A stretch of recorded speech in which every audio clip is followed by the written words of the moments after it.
Ciao à tutti, on termine notre tour d'Europe par le groupe le plus relevé, le groupe F.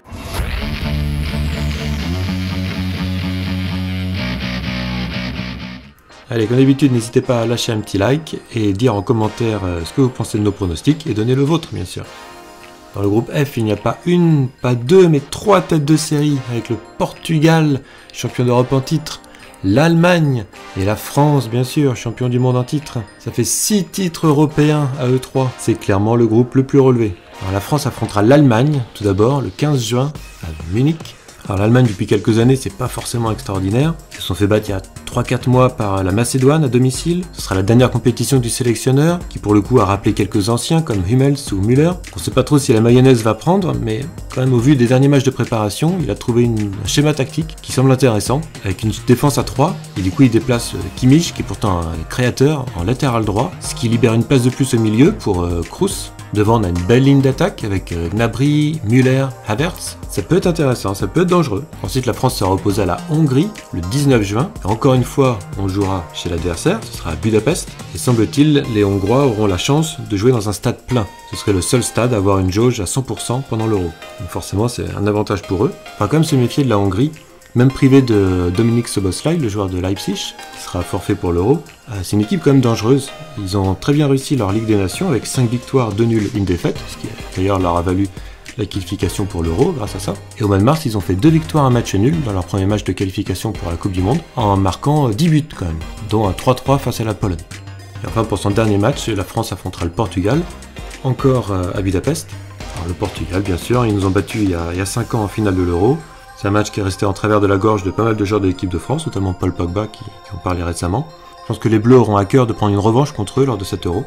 Portugal, énorme effectif, peut-être le plus talentueux sur le terrain. Depuis l'Euro, il y a 5 ans, ils ont aussi remporté la Ligue des Nations en 2018. C'est une très bonne équipe avec de très bons joueurs, mais qui n'arrivent pas toujours à très bien jouer ensemble, notamment face à des gros adversaires, comme lors de la Coupe du Monde il y a 3 ans, où ils se sont ratés. C'est un groupe très costaud, où il y aura forcément au moins une équipe qui restera sur le carreau. Alors on va regarder ce que ça pourrait donner au niveau des scores pour cette première phase. Lors du premier match, je vois le Portugal s'imposer face à la Hongrie, logiquement. Ensuite, j'ai quand même du mal à voir la France gagner contre l'Allemagne en Allemagne. Je pense que le fait de jouer à Munich va quand même être un sacré avantage pour les Allemands. Je tente le match nul. Lors de la deuxième journée, il faudra encore sortir un gros match pour les Français. Cette fois, je les vois s'imposer 2-0 à Budapest contre la Hongrie, pendant que l'Allemagne, toujours à Munich, battrait le Portugal. Enfin, lors de la dernière journée, encore une victoire de l'Allemagne sur la Hongrie. Et la revanche de l'Euro 2016 dont je vous parlais, la France qui battrait le Portugal 1-0. Vous voyez que la France terminerait en tête du groupe, mais vraiment de peu, tout seulement au goal average que ça se jouerait. Supporters portugais, soyez rassurés, avec 3 points, le Portugal ferait quand même partie des meilleurs 3e pour accéder aux 8e de finale. Alors bien sûr, ce n'est que mon avis, ça n'engage que moi, et je vous invite bien sûr à donner votre propre pronostic en commentaire. Si on regarde les cotes sur Winamax, ce classement final, France 1er, Allemagne 2e, est coté à 4,10. J'entends déjà les supporters portugais râler. Pas de problème, si vous voulez miser sur le Portugal, premier du groupe, regardez, la cote est à 4,50, c'est joli, vous pouvez y aller, ça se tente. Parmi les autres paris qu'on peut faire sur ce groupe F, il y aurait Mbappé meilleur buteur pour la France, à 2,75, c'est pas mal. Antoine Griezmann à 4,50, c'est bien aussi, si c'est lui qui tire les pénaltys, à voir. Pour les plus optimistes, la France gagne l'Euro et Mbappé meilleur buteur est coté à 18, la même chose avec Benzema est coté à 40. Alors on va placer la France et l'Allemagne dans notre tableau. On place aussi nos meilleurs 3e, c'est-à-dire la Turquie, la Russie, la Pologne et le Portugal. Ça nous donne nos 8e de finale. On va miser comme ce qu'on avait dit à peu près sur la première vidéo il y a un mois. Belgique, Italie, France, Suède, Espagne, Angleterre, Portugal, Danemark.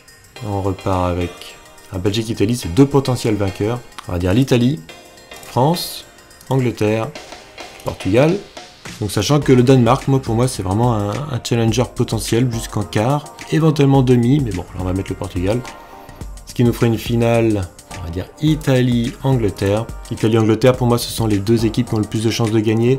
La finale aura lieu à Wembley, donc on va encore mettre l'Angleterre plutôt favori. Donc bien sûr, ce n'est que mon point de vue.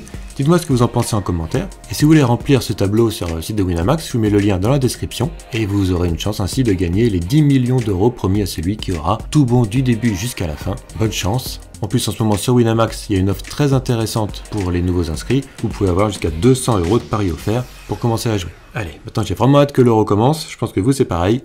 Ciao!